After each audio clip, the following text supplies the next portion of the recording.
నమస్కారం సుమన్ టీవీకి స్వాగతం. ప్రస్తుతం మనతో పాటు ఉన్నారు ప్రముఖ జ్యోతిష శాస్త్ర పండితులు శ్రీచక్రపీఠ వ్యవస్థాపకులు శ్రీ ప్రదీప్ జోషి గారు. గురుగారు నమస్కారం. శ్రీమాత్రే నమః. గురుగారు, చాలా మంది జాతకాలు ఈ జ్యోతిష్యాలు అని అంటే వట్టి బూటకాలను నమ్మే వాళ్ళు మనలో చాలా మంది ఉన్నారు. సో అలాంటి వారి కోసం ఇవాళ వాళ్ళకి రుజువు చేసేటువంటి ఆధారాలతో సైతం ఒక టాపిక్ని మాట్లాడాలనుకుంటున్నాను. జూన్ 6వ తారీఖున మీరు చెప్పారు పంచగ్రహ కూటమి ఇది వస్తుంది, ఈ పంచగ్రహ కూటమి వల్ల ప్రకృతి వైపరీత్యాలు ఏర్పడతాయి అని చెప్పారు.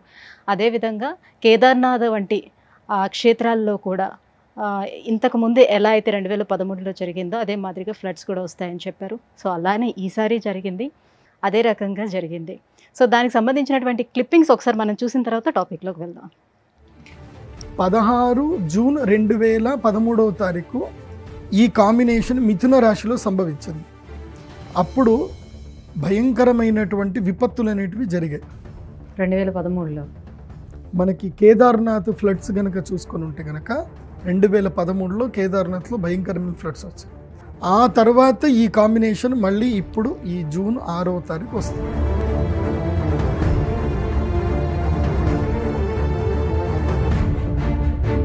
గురుగారు, ఇంత కరెక్ట్గా ఇంత ఎగ్జాక్ట్గా జ్యోతిష్య శాస్త్రం ప్రకారం ఇవి జరుగుతాయని ఎలా చెప్పగలుగుతారు? శ్రీ గురుభ్యో నమః.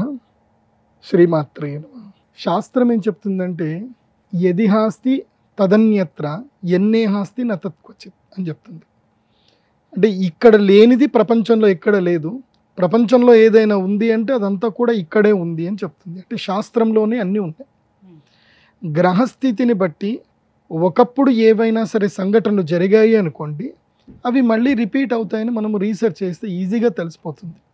ఇదేం పెద్ద కష్టమైన విద్య కాదు. కాకపోతే ఈ యొక్క బ్రహ్మాండములో కాలము అనేది ఒక అద్భుతమైంది.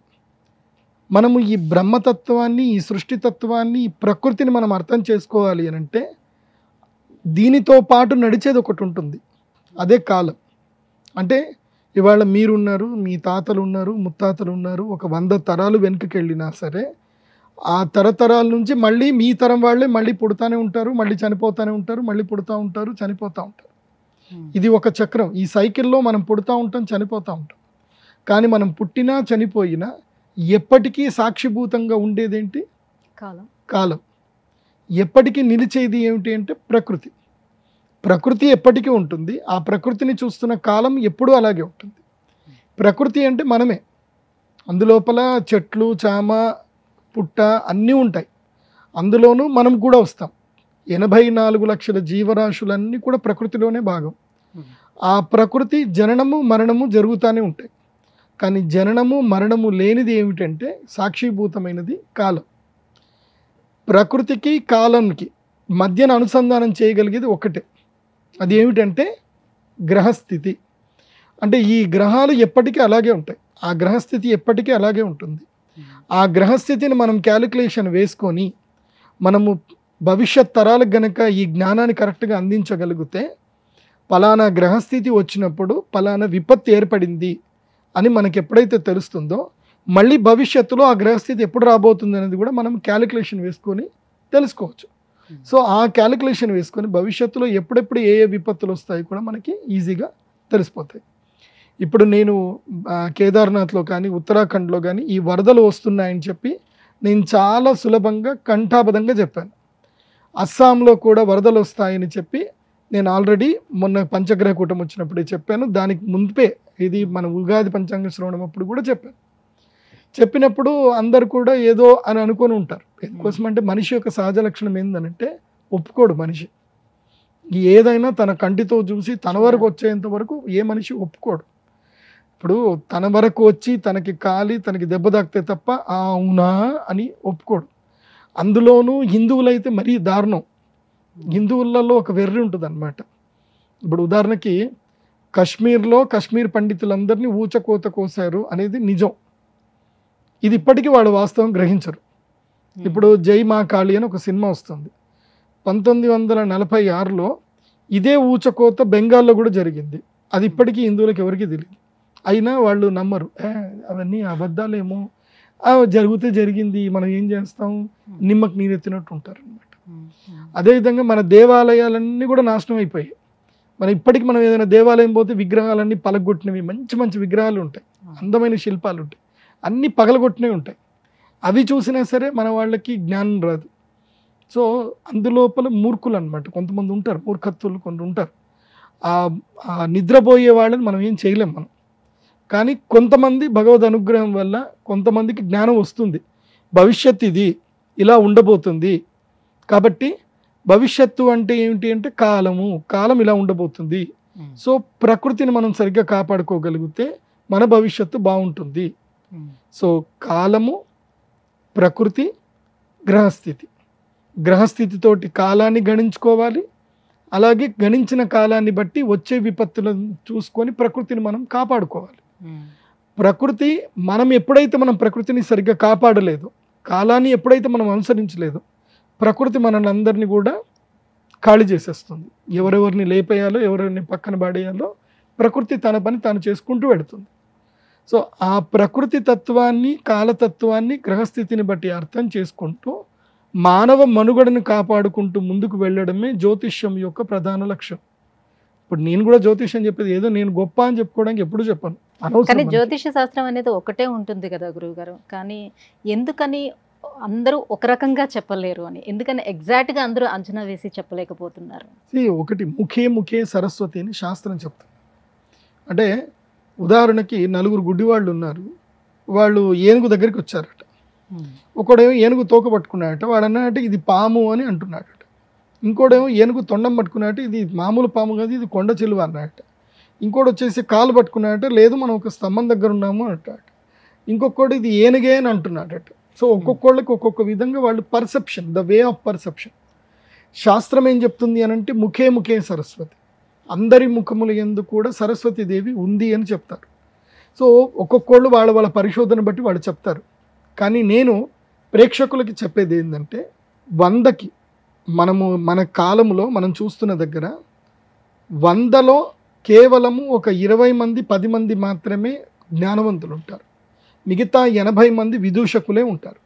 మీరు ఎక్కడికైనా వెళ్ళండి, ఏ ప్రదేశంకైనా వెళ్ళండి, ఏదైనా ఒక స్కూల్కి వెళ్ళండి, ఆ స్కూల్లో కూడా మాస్టర్లు ఉంటారు. కానీ ది బెస్ట్ మాస్టర్ ఎవరు అంటే ఒక్కళ్ళని అందరు చెప్తారు, ఒక్కళ్ళు 2 పేర్లు చెప్తారు. మిగతా వాళ్ళందరూ వరస్ట్ అని అంటే కాదు, కానీ వాళ్ళు ది బెస్ట్ అని నిరూపించుకోలేకపోతున్నారు, అంతకుమించి ఏం లేదు. కాకపోతే శాస్త్ర ప్రవక్తల్లో చాలామంది రీసెర్చ్ ఎక్కువగా చేయాల్సింది ఉంటుంది. ఇప్పుడు నా విషయానికి వస్తే కనుక, నేను మా నాన్నగారి దగ్గర జ్యోతిష్యం నేర్చుకున్నప్పుడు, నేను జ్యోతిష్యము చెప్పడానికన్నా మునిపే మా నాన్నగారు ఏం చెప్పారు అంటే, నువ్వు ఫస్ట్ నువ్వు ఒక సెల్ఫ్ సాటిస్ఫాక్షన్గా పర్ఫెక్షనిస్ట్ నువ్వు తెచ్చుకో, ఒక గురువు దగ్గర నుంచి ఒక సర్టిఫైడ్ తెచ్చుకో, ఆ తర్వాత జ్యోతిష్యం చెప్పు.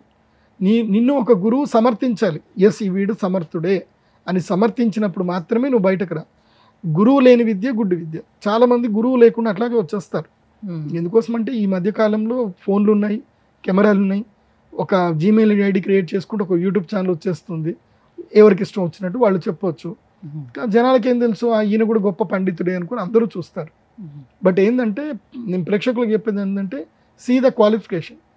ఆయనని ఏ గురువు సమర్థించాడు. ఒకప్పుడు గురుకులాలు ఉండేటివి, ఇప్పుడు యూనివర్సిటీస్ వచ్చాయి. ఇప్పుడు ప్రదీప్ జోషి అని అంటే ఎంఏ సాంస్క్రిట్ చేశాడు, సంస్కృతం నేర్చుకున్నాను, MA Sanskrit, MA astrology, MSc yoga therapy, PhD in astrology. So నాకు ఇన్ని పట్టాలున్నాయి, నేను సమర్థుణ్ణి, నేను చెప్పగలుగుతున్నాను చెప్పడానికి నాకు ఇన్ని పట్టాలున్నాయి. వాస్తవంగా జరిగినవి ఇప్పుడు సాక్షిభూతాలు కూడా ఉన్నాయి. కాబట్టి నేను అనేది ఏంటంటే, ప్రేక్షకులు సమర్థులైనటువంటి వ్యక్తుల్ని మీరు ఎంచుకోండి, అది మీ విచక్షణ. మేము చెప్పం పలానా అతను కరెక్ట్ కాదు, పలానా అతను కరెక్ట్ అని చెప్పడానికి ఏది ఉండదు. అది వాళ్ళ ప్రెడిక్షన్ బట్టి, మీరు చేస్తున్న రీసెర్చ్ని బట్టి తెలుస్తుంది. అందుకే కాలము సరిగ్గా అర్థం చేసుకోగలగాలి. జ్యోతిష్ శాస్త్ర పండితుడికి జ్ఞానం ఉండాలి, ఏది ఆయుర్వేద జ్ఞానం ఉండాలి, కాలగణనం తెలిసి ఉండాలి, అండ్ కరెంట్ ఇష్యూస్ ఎలా ఉన్నాయి, కరెంట్ అఫైర్స్ ఎలా ఉన్నాయి తెలియాలి. సో ప్రతిదాన్ని మళ్ళీ రీసెర్చ్ చేసే జ్ఞానం కూడా ఉండాలి. అలా ఉంటేనే జ్యోతిష్యం. గురుగారు, ఇప్పటి వరకు అంటే జరగబోయేది ఇంతకు ముందు చెప్పారు, అది జరిగింది, కల్లారా చూసాము. అయితే అది నార్త్లో ఉండే ఏ రకంగా జరుగుతుంది అనే విషయాన్ని చెప్పారు. నార్త్ సైడ్ ఎలా ఉంటుందని, నార్త్కి సౌత్కి కొంచెం డిఫరెన్స్ కూడా ఉంటుంది. సో కల్చర్ డిఫరెన్స్లు ఉంటాయి, అలాగే క్లైమేట్ డిఫరెన్స్ కూడా ఉంటుంది కదా. సో ఇప్పుడు దక్షిణాది రాష్ట్రాలలోని ఎక్కడైనా ఏమైనా ఇష్యూస్ జరిగే అవకాశాలు ఉన్నాయా? ఎటువంటి సంఘటనలు చోటు చేసుకునే అవకాశం ఉంది? భవిష్యత్తులో తెలుగు రాష్ట్రాల్లో గనక చూస్తే ముఖ్యంగా ఆ, విజయనగరము, శ్రీకాకుళము, విశాఖపట్నం ఈ ఏరియాలో కనుక చూస్తే ఈ ఆగస్టు 15-18వ తారీఖు తర్వాత ఆగస్టు నుంచి ఇక్కడ వర్షాలు విపరీతమయ్యే అవకాశం ఉంటుంది. ఇప్పుడే నేను రైతులందరికీ కూడా చెప్పేది ఒకటే, ఇప్పుడే జాగ్రత్త పడండి. ముఖ్యంగా ఈ తూర్పుగోదావరి జిల్లాలో కానీ తెలుగు రాష్ట్రాల్లో వరదలు విపరీతంగా అయ్యే అవకాశాలు ఉంటాయి. ఈసారి వర్షాలు ఎక్కువగా పడతాయి. అంటే నేను ఉగాది పంచాంగ శ్రవణప్పుడు వర్షాలు తక్కువ పడతాయని చెప్పాను. నా మాట నేనే చెప్తున్నాను. తక్కువ పడుతుందని చెప్పి ఇప్పుడు ఎక్కువ పడుతుందని చెప్పడం కాదు. మీరు వర్షపు నీటిని సద్వినియోగం చేసుకోలేరు. పడే నీళ్లు తక్కువనే వాస్తవం చెప్పాలంటే. కానీ మనం వర్షపు నీటిని సరిగ్గా సద్వినియోగం చేసుకోకపోవడం వల్ల అవి వరదల కింద మారుతున్నాయి.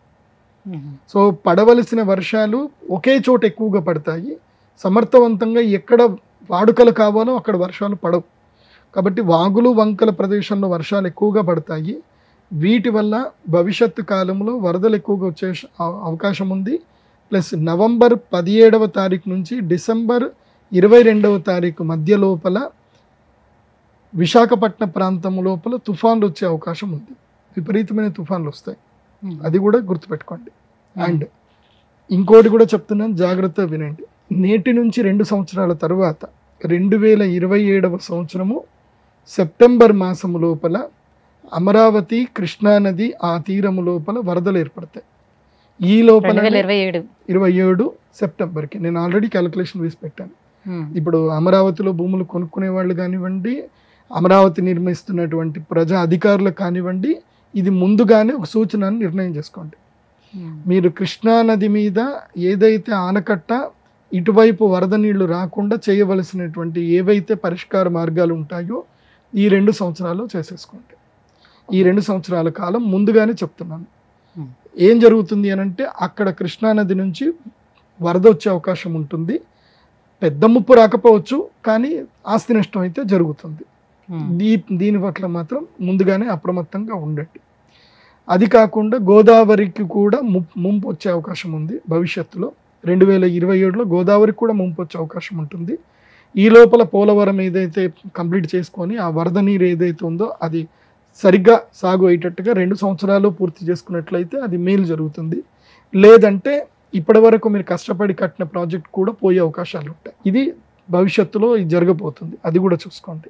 ఇంకా కొన్ని చెప్పాలంటే కూడా భవిష్యత్తు కాలంలో ఇంకొక 6 నెలల తర్వాత తెలుగు రాష్ట్రాల నుంచి కొన్ని అద్భుతమైనటువంటి వ్యక్తులు కూడా బయటకు వస్తారు.